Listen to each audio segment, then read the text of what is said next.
He would like try and borrow money from me. Police come back inside the club. I was so shocked and insulted. That guy is so dumb.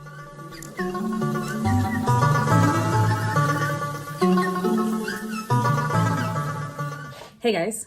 So I'm about to head out of the house, but I thought I'd come on here and just quickly tell you this story, something that's been happening in the last couple of weeks, because it's been crazy and I cannot believe that it happened. And I'm so happy that we caught this dude. But I need to tell you everything from the beginning just so that it makes sense, you know? And I hope nobody that's involved in the story watches it, especially not the scammer. We're gonna call him Brandon for the sake of this story, and we'll call my friend Sarah. So, as you know, I've been living in Cape Town since the beginning of this year. And while I've been here, I've been doing like small jobs here and there.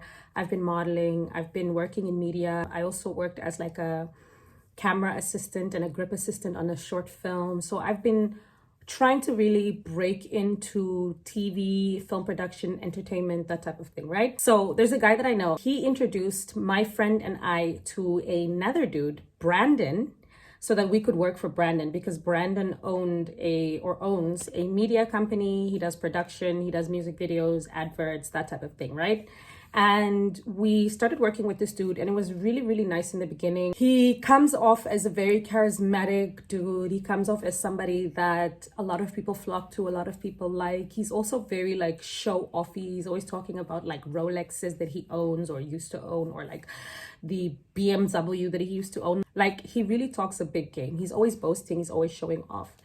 We started working for him doing video production. I was acting as the director and also doing some script writing. My friend was working on the camera. She's a videographer and a photographer. You know, I don't know why I can never tell when someone is going to be a butcher. They always have the same MO from the beginning, always like talking about money but never actually having the money. He would like try and borrow money from me, but I always said no. Another thing I should have taken note of, like, these red flags were just like glaring at me from the beginning, but I don't know what my problem was.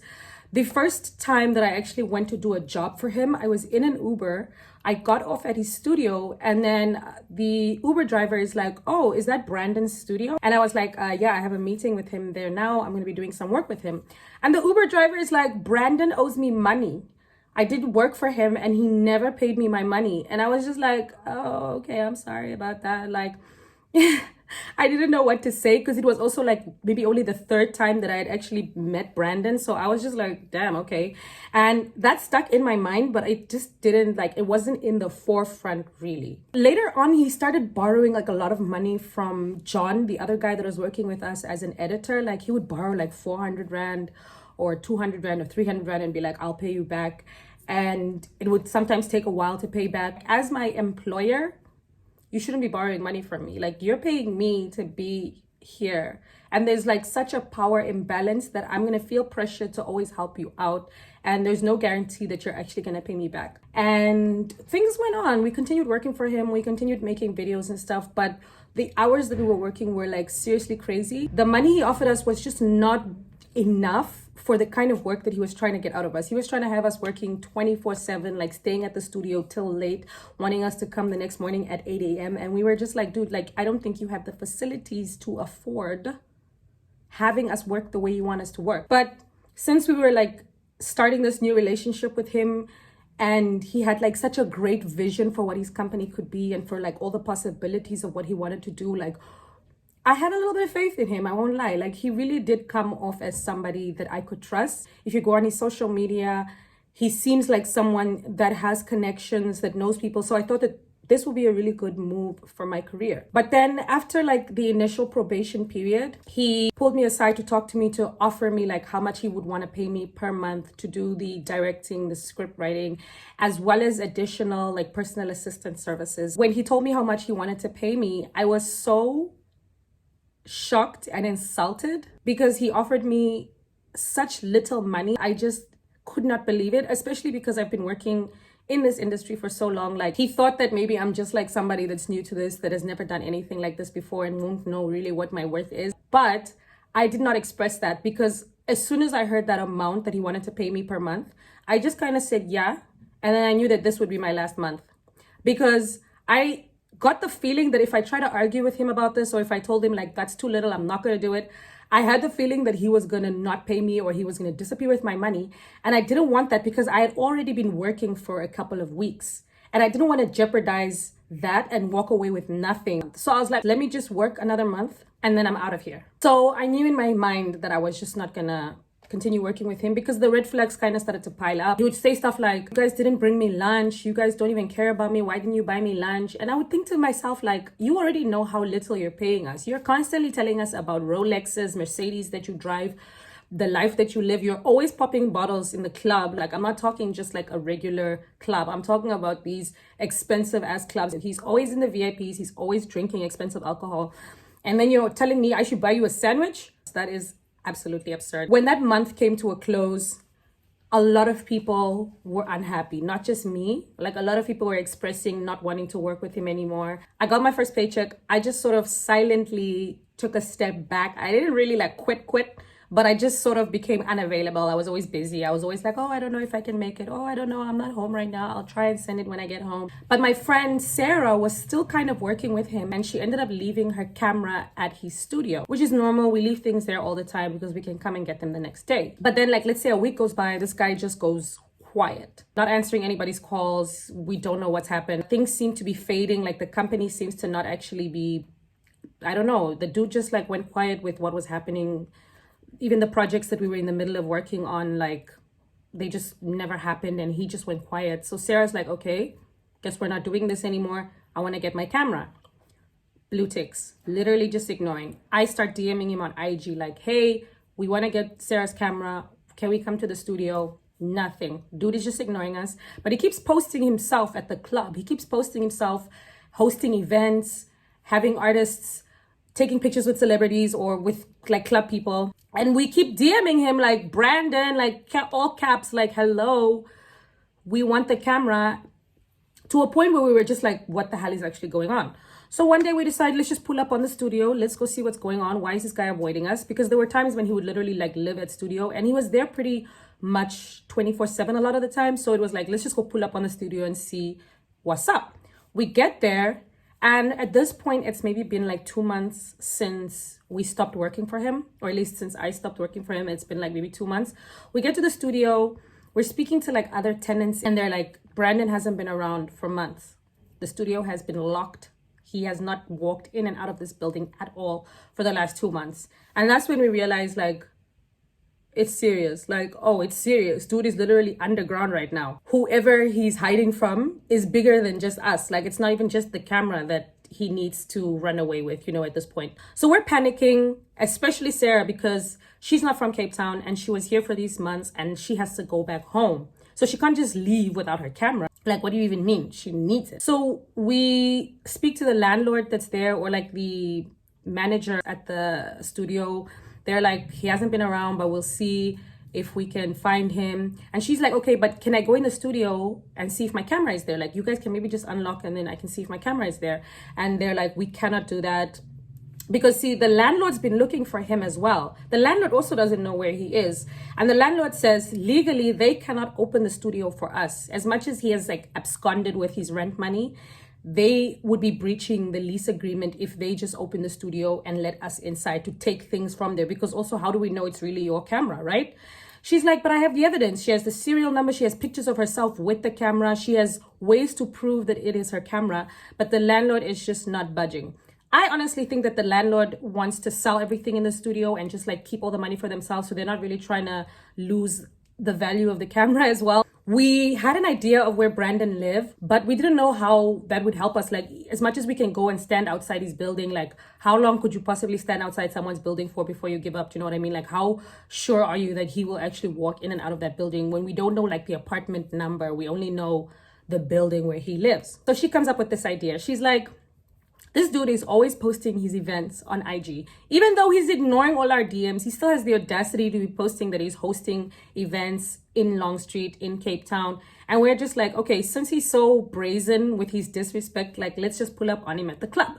That was the original plan. Like, let's just go to the club in all black, a squad of us, and go there and say like, what's up, right? But as we were brainstorming it, we realized that that would be very difficult because one, he's very well known in that area. If he sees us, knowing that he's dodging us, he could very easily dip out and disappear. And once he knows that we are like onto him, we'll never see him again. That was our thought. So if we were going to approach the situation, we had to be 100% sure that when we do approach him, it's when we can apprehend him, or it's when we can guarantee that he's not going to disappear. So the plan evolved into something else. We went to Long Street one evening. It was around 6 p.m. We got off the Uber at the club where we knew he would be at. We found a restaurant that was like across the road, and we ordered like one drink that we sipped slowly the whole night, sat there and just waited. Like, my friend was literally doing a word search puzzle outside the club. Like, people were coming up to us and asking us like, what are you guys doing? And even the bouncer of the club that we were at now became our friend, because we were just sitting there and he was like, what are you guys up to? He kept trying to figure out like what we're doing, who we're stalking. He had theories. He actually thought that we were there to see like one of our husbands or one of our boyfriends to catch him cheating or something. But we were like, we're not going to tell him, because we don't know whether or not he knows Brandon as well. And if Brandon knows that there are these girls sitting out here like stalking him, it's gates. So we kept it to ourselves. We didn't tell anybody why we're there. We just made friends with everybody, and we were kind of just like mingling, sitting there waiting. And then eventually, as the night drew to a close, like around 10 p.m. there, we spotted him. We saw someone that might be him like entering, and then both of us took turns like walking past the club just to like peer inside. And I saw him. But you see, that guy is so dumb that like you are running away from people, not paying your rent, avoiding everybody. You're publicly posting where you are going to be, and you're just carefree in the club, drinking, no worries, nothing, not worried about your life in any way, knowing you owe so many people money and you had to like disappear and go underground. Because I'm thinking, if he's willing to abandon his studio with all of his own equipment, because it was a music studio and a TV producing studio, and he had like computers and stuff in there, if he was willing to abandon that and disappear, then I know whatever trouble he's in is very serious. But then for him to just literally be gallivanting in Long Street like it ain't a thing, for me was like where the disconnect was, because we're just two foreign girls and we were able to find you by stalking you. You know, like I don't understand the logic. So I made eye contact with him almost like slightly, but he didn't even pick up that it was me. He just like looked in the other direction and continued his night. And then she got up, went and walked past and did the exact same thing. And then she also confirmed that he's in there. Now, there are police officers constantly driving up and down Long Street. We stopped one, and I spoke to him for like a good 10 minutes, just explaining the situation. I said, we know he's in the club. We have evidence that it's her camera. What can we do?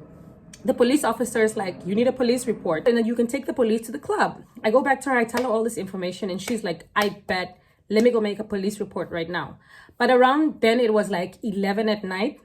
She goes to the police station in Cape Town, in the city center. They tell her that she needs to make the police report in the neighborhood where the camera was left, like where the studio is, and not in the Cape Town one. And then she was like, cool. She comes back to the club, because she left me waiting at the club, because I had to like keep my eyes on him and make sure that we don't lose him in case of anything.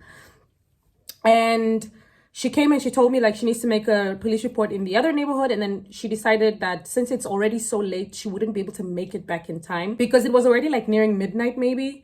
And she just didn't want to risk it. She ended up going back the next day. I didn't go with her because I had a photo shoot like the next morning, and I couldn't be up past midnight at the club looking for this damn dude. And she ended up going alone. But luckily, she didn't really need me there, because now that she had the police report, the police could escort her, and they would wait with her outside the club like around maybe like midnight. And he was there, and he was hosting a show. Like, there were DJs and artists that were going to be performing that night, and he was just enjoying living his best life. And she first went into the club alone, went up to him and was like, Brandon. And this motherfucker had the audacity to try and hug her, as if it's like, oh my gosh, Sarah, I haven't seen you in so long. Like, he really literally like tried to embrace her. And she was like, kind of like, my dude, like, what the hell? She walks out, goes and says, okay, I've identified him to the police. Police come back inside the club to talk to him. And I wasn't really there, so I'm just giving you the details that she gave me. But everybody's like, oh my gosh, what's going on? The police escort him out of the club to talk to him and tell him like, okay, you need to take us to where you live. They needed to confirm where he stays exactly so that they can have a physical address for him, because he had to report to the police station the next day. And they just wanted to make sure that he can't disappear if they know where he lives, you know? They drove to where he lives, then they dropped him back at the club.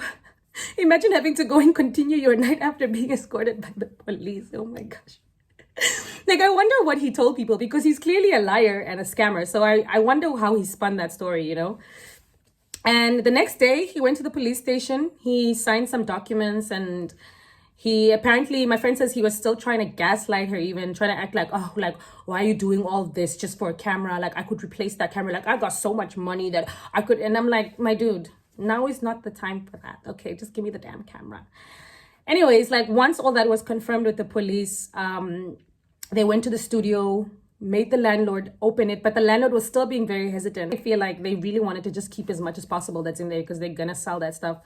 The landlord opened up for them. She went inside, she got her camera, and this was literally the day before, if not 2 days before, she had to fly back home, like for good. Like, she's moving out of Cape Town. She got her camera back 2 days before she had to move out of Cape Town after like 4 months of DMing and begging and searching and eventually stalking this dude. Like, there's so many other people that he owes still. There's another guy that we had worked with who he owes money to. Me personally, I'm just glad I got my last paycheck, my first and last paycheck, and I was like ready to bounce out of there. Something inside me was telling me that it's not right and that once he pays me that paycheck, I need to leave. Even if we had wanted to continue working with him, if I had actually wanted to put my heart and soul into that, he would have disappeared on me too. So it's good that I wanted to bounce first. I ended up DMing him and I was like, aren't you embarrassed in any way? Because after all of that, he still continues posting. He's still living his best life. He's still hosting events. Like, no shame whatsoever for you to treat people that way and not at least give an explanation, not at least text and say, hey, I'm going underground. Go come get your camera quickly. Or he could have said, meet me at my apartment, I'll give you my studio key, you can go get your camera yourself, and then you bring me my studio key back. Like, there were so many things that he could have done differently but chose not to. And for him to actually make us have to sit outside a club for 6 hours just watching him and stalking him while he's inside enjoying himself, I think is just so utterly embarrassing. How do people, I just don't get it. Lastly, I just want to say that if you are a scammer and you know you're disappearing with people's money or disappearing with people's belongings, like, don't post your whereabouts on IG. Don't do that. So yeah, that's how we caught a scammer in Cape Town. What a wild adventure that had a positive ending that I'm glad about. And I hope that in future I can just practice discernment more and not let this happen to me or to any of my friends ever again.